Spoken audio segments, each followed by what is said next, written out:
안녕하세요. 교육진단 국어만세 시간입니다. 네, 반갑습니다. 네, 저는 국어만세 진행을 맡고 있는 민우입니다. 부산에서 왔습니다. 유정걸입니다. 나원입니다. 네, 부천 상동과 인천 청라의 이재식입니다. 반갑습니다. 예, 목동의 갈무리학원 김종일 대표입니다. 아, 네. 아, 이제 소개도 해야 네. 되는구나. 그래서 보면서 이게 내가 혼날만 했어요, 제가. 야, 진짜 이 사람들이 막 되게 막 뭐라고 해요. 예. 너는 이게 뭐가 문제고 뭐 이러면서 얘기하는데 맞아요. 소개를 했어야 되는 거였구나. 예. 자, 예고해 드렸던 대로 이번 주는 이어서 예비 고1. 그렇죠? 이제 중3, 굿바이 중3을 했으니까 예비 고1이 네. 된 거잖아요. 그래서 네. 고등학교 1학년 예비 고1 학생들이 국어학습을 위해서 과연 무엇을 해야 되느냐. 이런 내용들을 가지고 좀 실질적 도움이 될 수 있는 그런 내용을 갖고 한번 이야기를 해보겠습니다. 이재식 원장님 학원 개강하지 않았어요? 예, 맞습니다. 개강 애들 뭐 가르칩니까? 뭐하노? 우리 학원 뭐하노? 니네 학원 뭐하노? 그 설명회를 어저께 했었거든요. 네. 그러니까 이제 지난주부터 설명회를 이제 저희가 요즘에는 이제 코로나 때문에 소규모로 네. 거리 두어서 이제 하고 또 이제 내일 모레는 이제 온라인으로 또 설명회를 해드려요. 그래서 이제 근데 교육 과정에 대한 설명회거든요. 그러니까 입시 이런 거보다는 정말 중학교 3학년 아이들이 어떤 걸 앞으로 배워야 될지에서 국어에 대한 얘기를 말씀드리는데 어제는 이제 청라에서 설명회를 했고 저는 시험 대비 때문에 설명회 참석은 잠깐만 했고요. 저희 우리 기획 선생님들이 이제 다 설명하셨는데 그 중3 부모님 중에서 그 보통 보면 어머님들이 많이 오시잖아요. 근데 아버님이 거의 절반 가까이 오시고 학생도 같이 이제 와가지고요. 그래서 이제 설명회를 드렸는데 너무 뜻깊은 시간이었던 것 같아요. 특히 이제 그 아버님 어머님이 함께 아이에 대한 고민을 하시는 걸 보면서 저녁에 7시 반에 했거든요. 그러니까 이제 직장 이제 좀 힘든 시간인데 불구하고 비도 많이 왔잖아요. 근데 와서 딱 열심히 또 이제 들어주시고 또 궁금한 거 물어봐 주시고 해서 너무 보람된 거예요. 저 약간 흥분했죠. 막 기분 너무 좋아가지고. 그 이제 그만큼 또 이제 뭐냐면 약속 책임감에 대한 얘기를 또 저도 이제 드렸고. 그 예비 고1 친구들에게 이제 저희들이 제일 좀 필요한 게 많이 있다면 저는 이제 지난주가 저희가 굿바이 중3이었잖아요. 그럼 시작이니까 뭐죠 다 아는 말 지피지기라는 말씀 드릴 것 같아요. 그래서 일단 가장 중요한 게 뭔가를 알아야 되잖아요. 그러니까 알아야 될 대상을 명확히 한다는 거. 그러니까 하나가 이제 저걸 알아야 되는 거고 두 번째 저걸 알고 나의 위치와 나를 평가를 해야 되는데 일단 제가 뭐 첫 번째 말씀만 드리면 다 이제 또 얘기하실 거니까 아무래도 중3 친구들이 하면 고등학교 뭘 배울지에 대한 걸 정확하게 아는 것이 필요한데 제가 이제 그 고등학교 1학년 아이들도 그 모의고사 같은 거 설명하다 보면 실제 모의고사가 45문제인지 모르는 아이도 있고요. 그리고 그 문항의 어떤 구성도 모를 뿐더러 문항의 배점마저도 모르는 아이도 있어요. 그러니까 모의고사를 10번 뭐 푼 아이도 있고 20번 푼 아이도 있는데 실제 그 모의고사의 구성과 어떤 형태에 대한 얘기를 전혀 모르고 그냥 공부한 아이도 있거든요. 왜냐면 이제 그 학원 교육이나 또 어떤 교육들은 대부분 파편화된 교육들을 많이 하잖아요. 작은 부분들을 모아서 전체를 보여주려고 하는 건데 전체를 안다는 전제에서 하거든요. 저 그래서 조금 그거를 그런 교육에 이제 약간 허점도 있기 때문에 우리 친구들이 시작을 할 때 조금 이제 국어 교육의 어떤 시작점은 조금 전체를 먼저 보고 시작하는 게 어떨까. 그래서 이제 뭐 내신과 수능이 있다면 대부분 다 동의하실 게 아마 수능 쪽 공부를 사고력 공부를 해야 되잖아요. 그래서 수능 시험에 대한 좀 완벽한 분석을 했으면 좋겠다. 근데 저는 이제 모 출판사 이름을 들어서 좀 죄송하지만 뭐 이런 거 안 썼으면 좋겠어요. 뭐 예를 들어서 그 매 뭐뭐 네. 비 이건 저는 이게 나쁘다는 게 아니라 이런 책들에 대한 활용도를 모르는 가운데 막연하게 이제 그 주변 분위기가 이런 책을 사서 보라고 하니까 그걸 사서 보거든요. 근데 그게 뭐냐면 일종의 책들이 영역별로 나눠져 있잖아요. 그러니까 자기가 영역에 대해서는 공부할 수가 있는데 전반적으로 어떤 형태로 공부해야 될지에 대한 방향을 못 잡고 그냥 문제만 푸는 경우들이 많거든요. 그래서 저는 차라리 수능이든 고등학교 1학년 모의고사든 하나를 정확히 풀고 그 시험지를 분석을 해서 내가 앞으로 어떻게 공부할지에 대해서 알아가는 과정이 첫 시작이지 않을까. 그래서 그때 필요한 게 뭐냐면 좋은 선생님의 어떤 코칭이 좀 필요하다 보거든요. 그러니까 어드바이스가 필요한 거죠. 조언을 해서 이게 이런 거라고 알려주고 이런 걸 이렇게 하라고 설명해 줘야 되는데 그 문법 문제 하나, 현대시에 하나를 독해해 준다고 해서 아이가 실력이 오르는 게 아니라고 생각이 들어요. 그래서 조금은 시작할 때는 고등학교에서 가장 핵심되는 수능이라면 그 시험 형태에 대해서 명확하게 분석을 해서 이걸 어떻게 앞으로 공부할지에 대한 계획을 세우는 게 시작이지 않을까. 근데 그거를 정말 오해하시는 게 시작이란 걸 공부로 생각하세요. 그러니까 문제집을 사는 게 공부로 생각하셔서 심지어 모의고사 책도 사시는 분이 있어요. 사가지고 그냥 문제를 풀어요. 뭐 2등급이네 3등급이네 이게 공부가 아니라 생각하는 거죠. 아이가 3등급이나 1등급은 그냥 현재 위치일 뿐인 거고 그걸 앞으로 어떻게 공부할지에 대한 계획을 세우는 게 저는 지피지기의 시작이다. 그래서 조금 학원도 괜찮고요. 좋은 선배도 괜찮고 또 좋은 어떤 뭐 삼촌이 있다면 또 대학생 삼촌이 있다면 다 좋은데 그런 분들의 조언을 꼭 받아야 될 시기라고 좀 저는 생각합니다. 네, 지피지기. 아우 지피지기. 네, 네. 네, 정확한 분석. 네, 청라 부천은 오라 이런 거네요. 결론은. 그러니까 얘기를 다 들어보니까 청라 부천에 살면은 그냥 나한테 와. 뭐 이런 말씀이셨던 것 같아요. 열심히 합니다. 약속 드렸으니까요. 오지 마시란 말씀 못 드리겠고. 네네네. 우리 어떠세요? 예비 고1 학생들한테 무슨 얘기 해주고 싶으세요? 뭐 지난주 컨셉에 이어서 네. 좀 좀. 야구 느낌인데. 그것만 있는 게 아니다. 그것만 있는 게 아니다. 그 좀 말하고 제가 이제 시작한 건 정신 좀 차리자.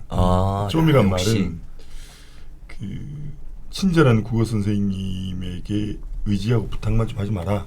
네. 또 그것만 있는 게 아니라는 것은 국어 공부가 우리 지난 방송에서 우리 김 대표님도 말씀하셨는데 사실 국어 공부는 국어 교과서에만 있는 게 아닌 것 같습니다. 그래서 그거 관련해서 제가 좀 하고 싶은 이야기 많은데 국어 공부는 국어 교과서로도 충분하지만 국어 교과서에만 있는 것은 아니다라고 말씀을 좀 드리고요. 그러니까 우리가 예비 고1 공부하는 방법 학원에 오면 각 개별 학원들에서 지역에 맞게 개별 프로그램을 운영할 거니까 그 이야기는 좀 이렇게 차후로 하고 혼자 공부하는 친구가 있다면 혼자서도 충분히 할 수 있는 방법이 뭐가 있을까?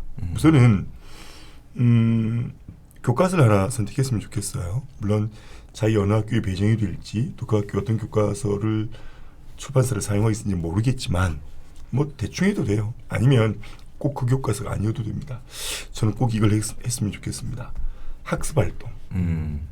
단원의 마지막에 있는 학습활동. 그러니까 그 단원에서 도달하고자 하는 학습 성취인 학습 목표에 도달 정도를 점검할 수 있는 게 학습활동이거든요. 학습활동을 좀 네가 써라. 네가 써라 네가. 그러니까 학교에서 수업을 들으면 어떤 선생님들은 학습활동을 충실히 해주시기도 하고 어떤 분들은 뭐 프린트로만 주시기도 하고 어떤 분은 또 그냥 넘어가기도 하던데요. 학습활동의 내용을 스스로 쓸 수 있으려면 본문에 대한 몰입해서 글을 읽을 수가 있어야 돼요. 저는 이게 굉장히 중요하다고 생각합니다. 읽기 교육에서 가장 중요한 두 가지가 저는 자율성과 몰입이라고 생각해요. 자율적으로 글을 읽어야 되고 그 상태에서 몰입해야 되거든요. 그것이 전제되지 않으면 학습활동의 질문에 대해서 스스로 쓸 수가 없습니다. 그런데 교과서 한 권 정도를 가지고 앞으로 6개월 동안 해낼 수 있으면 이 친구는 아마 내신 공부 절반 정도를 하고 들어간 것일 거고 학교에서 배우고 시험 공부하면 충분히 점수로서의 국어 공부는 잘할 수 있을 것이다. 더불어 읽기와 쓰기 능력도 길러질 것이라는 말씀을 드립니다. 반드시 선생님과 참고서에 의지하지 말고 좀 네가 써라. 두 번째는요. 우리 국어 선생님들은 이런 경험이 있으세요. 영어 공부하던 아이들이 국어 선생님이 질문하러 와요. 영어 지문 독해를 하러 오는 거예요. 지문에 대한 질문을 하러 와요. 그러니까 영문을 가지고 질문하러 오는 것이 아니라 굉장히 어려운 영어 지문을 번역해 놓은 국문, 우리로 치면 해설서죠. 그걸 가지고 와서 독해해달라고 하는 애들이 종종 있습니다. 저처럼 이제 전과목을 다 하게 되는 경우라든가 저처럼 이제 불친절한 선생에게도 가끔씩 선생님이 영어 지문 이게 무슨 말인지 모르겠어요 라고 하는 경우가 있거든요. 그러니까 저는 영어 지문 독해도 국어 공부라고 보는 거죠. 제가 그것만 있는 게 아니다. 영어 공부도 국어 공부하듯이 특히 빈칸 추론 문제나 순서 문제, 배치, 재배, 그 순서 위치 문제의 경우는 독해해놓고 영문 독해를 해놓고 보통 아이들이 영문 독해를 눈으로만 확인하고 끝이거든요. 아니, 물론 그렇게 해도 됩니다. 그런데 제가 국어 공부가 그것만 있는 게 아니다. 국어에만 있는 게 아니다라고 하면 어려운 빈칸 추론 문제나 순서 문제는 읽고 번역물을 자기가 써봐라. 쓰고 반드시 내가 쓴 걸 네가 쓴 걸 네가 한번 읽어봐. 근데 그 문제 못 풀었던 애들은 틀렸던 문제는 지가 해석해서 지가 쓴 글이 뭔 말인지 몰라요. 지도 무슨 말인지 모른다니까 지 쓴 글을. 그래서 영어 공부도 국어 공부에 좀 활발한 말씀을 드리고 세 번째로 고1이니까 우리의 국어 교과서는 대한민국에 나와 있는 모든 교과서가 국어 교과서라는 말이에요. 그것만 있는 게 아니다. 통합사회교과서와 통합과학교과서를 국어 교과서로 활용해라. 단락별로 단락을 정리하든지 하나의 소단원이 끝날 때마다 요약만을 써보든지 통합사회와 통합과학 공부를 하게 되면 통합사회 공부를 하고 있는데 국어 공부를 하고 있고 국어 공부식으로 통합과학 공부를 하고 있는 거예요. 이것은 통합사회인가 국어인가 이쯤이 되는 거죠. 그래서 그렇게 우리 주변에 있는 거의 모든 텍스트를 국어학습의 도구로 쓸 수가 있다. 왜냐하면 국어가 모든 학습의 도구이기 때문입니다. 마지막으로 한 말씀만 드리면 지난 시간에 우리가 마무리로서 이 독서를 이야기했는데 남은 6개월 정도, 한 7, 8개월 정도를 역시 독서를 다시 한번 강조하고 싶어요. 그런데 독서 읽기 행위, 그리고 읽고 난 뒤에 독후감 그것뿐만이 아니라 의미 있는 독서 활동을 좀 했으면 좋겠습니다. 그러니까 수행평가형 활동을 하는 거예요. 근데 유성룡의 징비록을 읽고 어떤 독서 활동을 해볼 것인가. 제가 우리 아이들에게 했었던 방식을 좀 말씀을 드리면 징비록을 읽고 난 뒤에 그 백인의 위인인가라는 왜 그 동료 같은 예전에 대중가요 있었지 않습니까? 네, 아시죠? 맞아요. 예, 노래방 예, 노래방에서 코인 노래방 갔는데 그 마지막에 길게 하려고 맞아. 부르는 노래잖아요. 가기 싫어가지고 부르는 노래 아니야? 시간 백인의 위인 그거 2분 남은 부르는 노래. 1분 남으면 불러갖고 이제 오랫동안 틀어놓은 다음에 이제 자기들끼리 얘기하고 독도놀이 땅도 그렇잖아요. 깨니까 말 날리자. 말 날리자. 그 곡을 들려주고 이 노래에 등장하는 인물들 중에 네가 생각하는 위인 10명만 한번 뽑아봐 해놓고요. 그 다음 단계에 제가 현재 우리 정부의 내각 사진을 하나 줬어요. 대통령부터 해서 국무총리 장관 내각 다 사진을 보고 네가 뽑은 10명의 위인들로 우리 이제 위인들 역사 속 인물들을 현재의 어떤 내각 조직표에 한번 담아보자라고 했죠. 그러니까 대통령은 대체로 정조 아니면 세종 같아요. 외교부 장관은 뭐 공이 예를 그렇죠. 들어서 서희 서희 그죠. 예. 재정 관련했으니까 애들이 이제 생각이 안 나는 거죠. 그래서 좀 이제 똑똑한 아이들 중에 제주 뭐 거상이었던 김만덕이었습니까? 드라마 때요 드라마. 예. 똑똑한 게 아니야. 얘가 드라마를 본 거야. 과학부 장관. 아니 이제 장영실. 그렇죠. 굉장히 재미있어요. 그러니까 저는 이런 수행평가형 활동이 독서의 흥미를 고조시킬 수 있고 그 다음에 아이들의 상상력이나 창의력을 개발할 수 있는 것이어서 이런 활동형 독서를 좀 했으면 좋겠다. 그래서 남기가 이렇게 있습니다. 요거 원래 조선시대 때 문관들이 이러고 놀았어요. 모르셨구나. 몰랐습니다. 조선시대 문관들의 놀이 중에 하나예요. 그러니까 조선시대 때의 문관들이 모여서 역대 이제 자기들의 어떤 사람들 놓고 그 내각을 짜요. 그때도 외교는 서희가 1등이었어요. 네.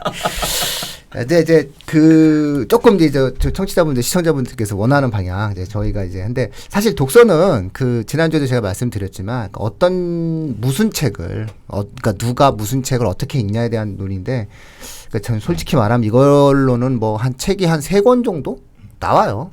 제가 써도 3권이 나와요. 그러니까 그 어떤 독서에 대해서는 너무나 다양한 개별적인 부분들이 있는 거고, 저는 이제 개인적으로 이제 다시 이제 국어 교과로 이제 정리해서 한번 얘기해 본다면, 효용성이 있는 걸 좀 했으면 좋겠어요. 그렇죠. 그러니까 뭐냐면은, 왜 그 중학교 3학년 때 뭐 하셨어요? 중3 요 겨울방학. 기억나세요? 기억나세요?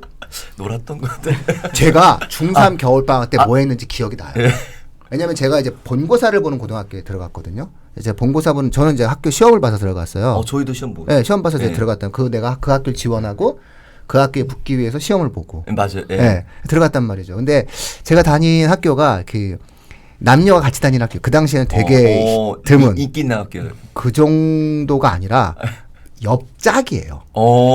그 정도면 엄청. 그리고 교복 입으셨어요?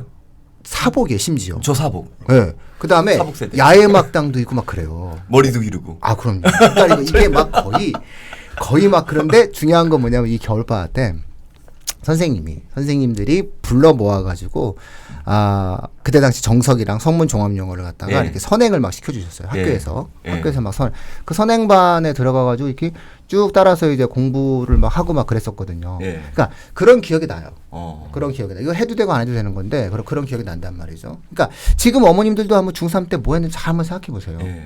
이 시간이 되게 중요한 그렇죠. 시간이거든요. 아, 근데 그러네. 중요한 건 뭐냐면 국어 학습으로만 놓고 본다라고 했을 때는 저는 모든 학생이 해야 할 수 있는 것과 상위권 학생이 할 수 있는 게 조금 나눠진다라고 그렇지. 보는데 네.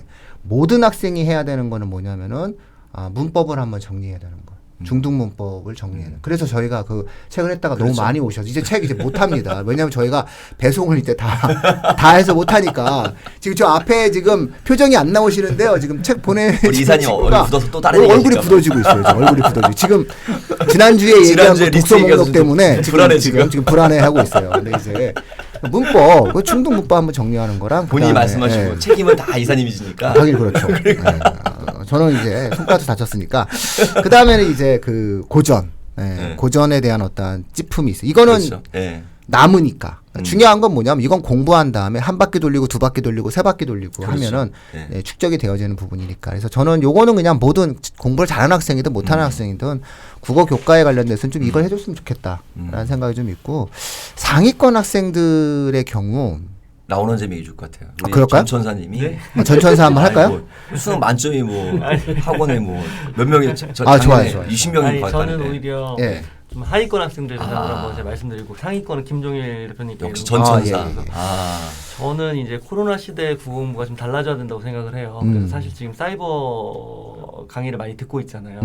이번에 고3 기준으로 육모를 보고 나서 어떤 현상이 나타났냐면 상위권과 하위권이 벌어지고 중위층이 되게 약해졌어요. 그렇죠. 이번에. 네. 예. 그리고 사실 개인적인 얘기인데요. 저희 아내가 학교에 근무하고 있는데 이번에 시험 문제를 냈어요. 근데 제가 보니까 굉장히 쉬웠는데 정말 말도 안 되게 잘하는 친구는 어차피 90점 이상이 나오는데 보통 적어도 5, 70점 정도 나와야 되는 친구들이 한 2, 30점이 나왔다는 거예요. 그러니까 아이들이 거의 관리가 안 되고 있다는 거죠. 그래서 그렇죠. 저는 그래서 네. 코로나 시대 국어공부는 어떻게 했으면 좋겠냐면요.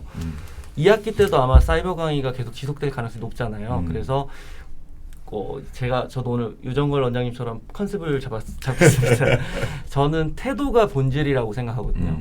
결국은 이 시기부터 고1까지 넘어가는 시기에 아이들의 습관이나 태도를 잡는 게 대단히 중요하다고 생각해요. 네. 그래서 저희가 아이 같은 경우도 초등학교 3학년인데요.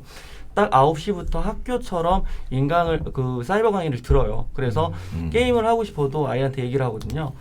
인강 듣고 다 하고 나서 게임 20분 해 이렇게 얘기를 하거든요. 그래서 지금 중3 아이들은 좀 많이 풀려 있을 거예요. 그래서 제 생각에는 매일매일 일정한 시간에 국어 공부하는 시간을 확보해 줬으면 좋겠고요. 아까 우리 민우 진행자님께 말씀하신 것처럼 국어 중에서도 문법 같은 경우는 매일 조금씩 해서 전체 틀을 한번 바라보는 게 중요할 것 같아요. 그래서 저는 뭐 국어 공부를 떠나서 전체적으로 말씀드리자면 컨셉입니다. 태도가 본질이다. 그래서 멋있네. 기본적인 습관과 태도를 잡아놓고 아까 말씀하신 것처럼 하위권 학생 특히 문법을 한번 잡고 들어갔을 때 고등학교 들어갔을 때 되게 의미가 있거든요. 그래서 문법과 더불어서 고전 시조 한 50편 정도만 한번 읽어보셨으면 좋겠어요. 그러면 우리 선생님 입장에서는 고전 문학이 되게 쉬운데 학생들 입장이 되게 낯설거든요. 근데 시조는 3줄, 4줄 정도밖에 안 되잖아요. 길어야 5, 6줄이니까요. 문법과 더불어서 올 여름방학 동안 고전 시조, 특히 하위권 학생들은 고전 시조 한 50편 정도만 사실 3줄짜리 조금 읽는데 한 1, 2분이면 되거든요. 해설서도 되게 많이 있고요. 그래서 그 정도만 하셔도 하위권 학생들은 되게 충분히 공부했다고 저는 생각하기 때문에 문법하고 고전 시조 한 50편 정도만 매일매일 일정한 시간에 조금 읽는 연습을 해라라고 제가 말씀드리겠습니다. 상위권은 김종일 대표님께 넘기겠습니다. 네. 제가 하는 것보다는 저도 할 얘기가 또 있거든요. 네네. 김 대표님이 그 상위권 아까 얘기하시려고 했던 저 이렇게 하고서 한번 얘기 들은 다음에 저는 마무리할 그럼 상위권 얘기보다는 제가 그냥 생각하는 거 그냥 말씀을 좀 드릴게요. 그러니까 1.291 그 학생들 아까 지난번에 좀 말씀드렸던 것의 연장선상인데 저는 그냥 2가지 방향을 계속 가지고 가야 된다고 생각해요. 한쪽에서는 말씀하셨던 상대적이죠. 뭐 중3이라고 해서 아주 뭐 여유가 많은 거는 아니겠지만은 고등학교 올라오면은 너무 많은 시간들이 치이게 되니까 그런 혼자 깊이 사고하는 시간, 책을 그 다양한 독서 뭐 다양하다 해서 많이 읽는 거는 아니라고 생각을 해요. 아까 지난번에 얘기해줬던 그런 좋은 책 페스트와 같은 그런 좋은 책을 좀 자기가 좀 깊이 있게 읽고 사고하는 그런 시간도 분명히 있어야 되는데, 또 한편으로는 계속 얘기 드리는 저는 그 고등학교의 과정이 굉장히 그렇게 지식의 양이 폭발적으로 증가를 하게 되면 그걸 따라가기가 나중에 힘들잖아요. 이게 좀 저는 이제 우리가 이 모임을 가지면서 맨 처음에 했었던 얘기가 학원을 보내야 되느냐라는 거를서부터 이제 시작을 했었는데, 저희는 이제 학원을 보내야 된다라는 거를 이미 전제로 깔고 얘기를 하기 때문에 그거를 벗어난 다른 얘기는 제가 생략을 하고요.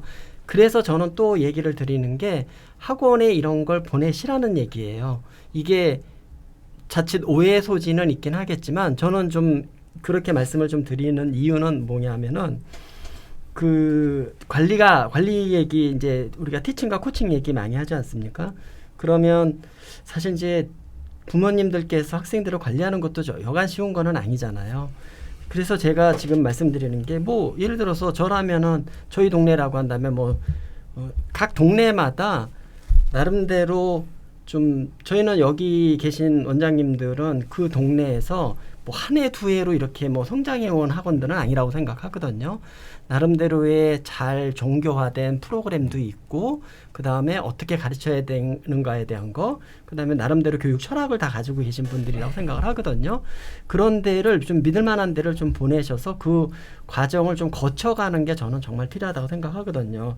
그 이유가 뭐냐면은 국어로만 한정해서 얘기했었을 때 교과서 자체가 1학년 고1로 들어가면은 11종인 거죠. 그렇게 종류가 좀 바뀌어갖고서는 개별 과목마다 뭐 시만 하더라도 교과서마다 좀 다르고 소설만 하더라도 소설 그 교과서가 다르거든요. 근데 제가 감히 얘기하는데 뭐 올가도 그렇고 라운도 그렇고 다 나름대로 분명히 고등학교 1학년의 프로그램에 따라서 그런 거 아니라 하더라도 뭐 정정의 향수 아니라 하더라도 뭐 다른 시인들의 그런 작품들을 분명히 교재에다가 만들어 놓으셨거나 아니면 외부 교재를 쓴다 하더라도 가르칠 거라고요. 그런 보편적인 것을 그 일정하게 그런 프로그램에 따라서 가게 되면은 학생들은 훨씬 좀 부담이 좀 덜 할 거라고 생각을 하거든요. 그러니까 제 얘기는 그런 것들을 좀 보편적인 거 11종을 다 볼 수는 없지 않습니까? 하지만은 시 일반, 소설 일반, 뭐 수필 일반, 극 일반에 대한 것들을 학원에서 일정하게 좀 해 갈 거라고 생각해요. 독서도 마찬가지라고 생각하거든요. 그러니까 그런 걸 일정하게 그게 뭐 따라간다라고 해서 제가 생각하기에 뭐 불만족스럽거나 뭐 이런 거는 저는 아닐 거라고 생각하거든요. 적어도 그래도 이렇게 어떤 지역에서 오랫동안 학원을 해온 그런 분 저는 믿을만하고 잘 따라가면은 나름대로의 그런 소기의 성과를 얻을 수 있을 거라고 생각하거든요. 아까 라원 원장님 얘기했는데 다 동감할 거예요. 그 한 고전 시조 같은 경우 한 50편만이라도 혼자 개인이 중3 이제 예비고 되는 애들한테 야 읽어봐라고 하고 공부해봐라고 해갖고 그 애가 실질적으로 현실적으로 잘 따라가겠습니까? 저는 좀 아닌 것 같거든요. 그래서 학원의 힘을 그런 데서 좀 빌리라는 거죠. 독서도 뭐 몰라서 그러는 거는 아닌데 저만 하더라도 제 애들이 썼을 때 뭐 책 읽으라고 하는 거 책의 중요성 아무리 뭐 몰라서 그런 건 아니지만은 당사자가 그런 걸 읽을 만한 수준도 안 되는데 억지로 또 얘기할 수도 있는 거고 그럼 그럴 때에는 좀 가르쳐주는 그러니까 예전에 제가 박한서 선생님의 그 얘기가 참 인상 좀 깊었었던 게 그 유홍준 씨의 그 문화유산 답사 얘기 있었잖아요. 그거 얘기했었을 때 거기 서문에 썼던 말이 참 인상적이었는데 모를 때에는 전문가가 얘기해 주는 대로 일단은 따라가라. 그리고 그렇죠. 자기의 어떤 그런 게 생겼을 때는 자기 나름의 그런 길을 따라서 자기가 구경하고 싶은 데 가고 또 즐기고 이럴 수 있다라고 생각하거든요.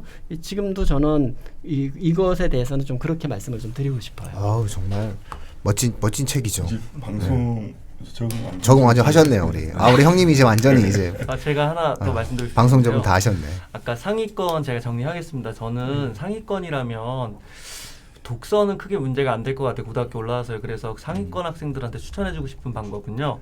문학 공부를 조금 더 비중을 두고 해봤으면 좋겠다라는 생각을 해요. 왜냐하면 제가 보니까 고등학교 와서 상위권 학생들은 독서보다는 결국 마지막에 문학을 되게 힘들어하더라고요. 그래서 고1 아까 때, 예.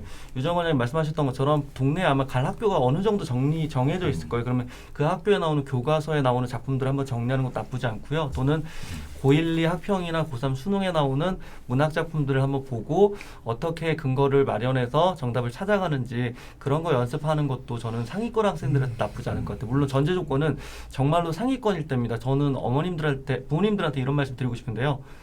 이미 초등학교 때 잘했다고 했지만 중학교 때 평범해졌잖아요. 근데 저 되게 무서운 얘기인데요. 중학교 때 우리 아이가 되게 국어 맨날 90점 넘고 100점 맞는다고 잘한다고 생각하시면 안 되는 게요. 그런 친구들이 고등학교 가면 놀랍게도 70점 그렇죠. 점수를 받아보기도 하거든요. 그래서 아이를 정말 냉정하고 객관적으로 판단하시고 정말 무서운 얘기는 우리 아이가 고등학교 가서 평범해질 수 있거든요. 네. 아이를 냉정하게 판단하시고 정말 우리 아이가 상위권이라고 생각되신다면 저는 국어 영역에 있어서는 문법 정도가 정리됐다면 상위권 학생들은 문학 작품을 한 번 정도 정리하고 문학을 해석하고 감상하는 연습을 하는 것도 나쁘지 않다고 생각합니다. 더불어서 그 더 상위권. 더 상위권. 더 상위권. 최상위. 저는 사실은 그 이제 우리나라 입시가 한 10,000명 정도의 치열한 경쟁 입시와 나머지 입시. 그래서 10,000, 50,000 이렇게 보거든요. 그러니까 10,000명의 경쟁과 50,000명의 경쟁이 나눠진다고 봐요. 그리고 의학계가 합쳐져서 5,000에서 6,000명 돼요. 지금 우리 애들 때, 그러니까 의대 약대 합쳐서 6,000명이면 5,000에서 6,000명이면 이 숫자의 경쟁이 3대1만 하더라도 3대1만 한다고 하더라도 15,000이거든요. 그 다음에 서울대학교와 카이스트 포항공대, 그 다음에 연고대, 그 다음에 성대, 그 다음에 한양대와 같은 이제 주요 그 인기 공대 같은 경우를 합치게 되면은 실질적으로 이과 자연계 이과만 놓고 본다라고 이야기했을 때 과탐을 선택하는 한 22만 명 정도 이번 기준으로. 근데 아마 이 인원이 더 줄거든요. 우리 아이들 때는. 그래서 약 18만 명 정도의 자연계 입시의 내용을 놓고 본다고 했을 때 약 만이에요. 만 개의 좋은 자리가 있고 그러면 3대1. 사실상 상위권 경쟁이 되게 넓어졌어요. 저는 그래서 극상위권과 최상위권, 그 다음에 상위권의 이 경쟁이 굉장히 완만한 입시가 돼버린 거죠. 이 상황에서 궁극적으로 이 아이들이 3년 후에 입시를 치른다라고 이야기했을 때 저는 이런 생각이 들어요. 항상 이제 고3 학생들이 이제 컨설팅을 많이 하다 보면은 해서 되는 게 있고 해도 안 되는 게 있거든요. 막판에 그 수리 20일, 29, 30. 그 애한테 물어보거든요. 야, 진짜 물어봐요. 야, 너는 20, 29, 30 중에서 몇 개나 가능해? 이렇게 이제 물어봐요. 20, 29, 30 이렇게 몇 개나 가능해? 이렇게 얘기하면 하나는 이렇게 얘기. 그러니까 본인이 알아요. 그렇죠. 그러니까 본인이 내가 이걸 해도 된다 안 된다가 나와요. 그러니까 이렇게 우리가 봤을 때의 수능, 우리 아이들이 치르는 수능에서의 실질적인 상위권, 요 3만에서 5만의 상위권의 경쟁을 결정하는 수능 열문항이라고 봐요, 전. 수학, 국어 다 포함해서, 다 포함해서 과탐 혹은 사탐을 포함해서 열문항이에요, 열문항. 열문항 중에서 의외로 국어가 많이 들어갈 거예요. 그리고 국어에서는 2,500자 지문에 융복합 지문이 나온다는 거죠. 네. 문제는 뭐냐면 이 융복합 지문이 아까 저는 뭐 대놓고 얘기합니다. 메산비 같은 그런 정통적인 방식의 비문학 교재로는 해결이 안 되는 거예요. 왜냐하면 패턴이 달라졌으니까. 그래서 그렇죠. 최상위권 학생들 중에서 의학계를 지향하는 학생들, 그 다음에 서울대학교 인문사회를 지향하는 학생들의 경우에 있어서는 이번 겨울방학 때 뭘 해야 되느냐. 우리 라운 원장님 당연히 제가 아까 문법 고전, 그 다음에 문학 정리, 이건 다 국어 학원 다니시면서 다 진행을 하는 거잖아요. 근데 제가 한 가지 이 학생들에게 꼭 요청을 하는 거는 뭐냐면 어차피 융복합 지문을 풀 때 내가 싫어하고 잘 모르는 것들을 틀리거든요. 그러니까 인문사회 쪽 학생들은 수학과학에 관련된 난이도 있는 책을 좀 읽고 그다음에 수학과학적 학생들은 좀 혹시 인문사회 철학적인 형태에서 좀 난이도 있는 책을 좀 읽어서 좀 어려운 책을 좀 읽고 어려운 책을 이번에 좀 도전을 해서 거기에 관련된 문해력을 조금 더 길러주는 것이 보약을 한 제 먹고 들어가는 거다. 비타민을 좀 먹고 들어가는 거다라는 어떤 말씀을 좀 한번 드려보고 싶고요. 머리 아파봐야 돼요. 네, 그래서 거기서 자꾸 익숙해지는 어떤 흐름? 익숙한 것보다 더 무서운 건 없는 거잖아요. 그래서 그런 것이 최상위 학생들이 해야 될 일이 아닌가 이런 생각이 좀 갖고 있어요. 시간 다 된 것 같은데 최상위나 극상위 학생들이 이게 보편화되기는 어렵지만 보편을 해야 될 것. 극상위뿐만이 아니라 국어학습을 국어학습을 모두가 그래야 되지만 원리에 해당되는 것.